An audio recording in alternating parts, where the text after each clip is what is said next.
दोस्तों, आज की कहानी आपको भगवान से साक्षात्कार का मार्ग बताएगी। यह कहानी है एक बाल ग्वाल की, जो रोज अपनी गायों को जंगल में चराने ले जाता था। वह नित्य नदी किनारे बैठकर एक संत को ध्यान और योग करते देखता। संत अपनी आंखें मूंद लेते, नाक बंद कर लेते और किसी गहरे अभ्यास में लीन हो जाते। ग्वाले के मन में जिज्ञासा जागी। एक दिन उसने साहस करके संत से पूछ लिया, बाबा, आप क्या कर रहे हैं? संत ने प्रेम से उत्तर दिया, वत्स, मैं भगवान से साक्षात्कार कर रहा हूं। ग्वाले ने आश्चर्य से पूछा, भगवान से मिल सकते हैं? हां, अगर मन सच्चा हो तो भगवान अवश्य प्रकट होते हैं। संत तो चले गए, लेकिन ग्वाले के मन में एक दृढ़ संकल्प जाग उठा, आज मैं भगवान के दर्शन करके ही रहूंगा। वह वहीं बैठ गया, आंखें बंद की, नाक को जोर से दबा लिया और ध्यान करने लगा।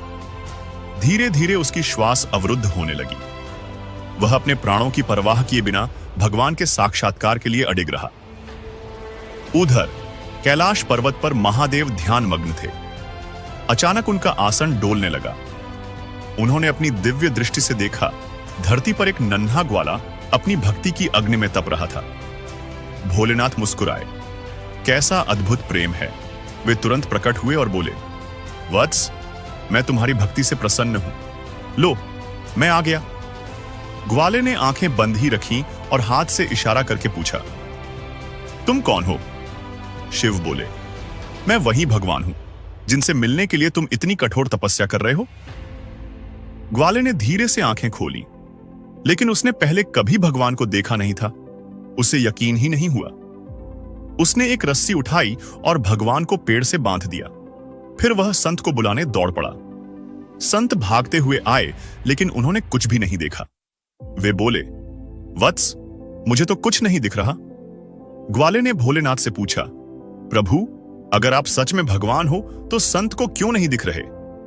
शिव ने मुस्कुराते हुए कहा, वत्स, तुमने निष्कपट मन से, छल कपट रहित होकर मुझे पुकारा। अपने प्राणों की आहुति तक देने को तैयार हो गए, इसलिए मैं दौड़ा चला आया।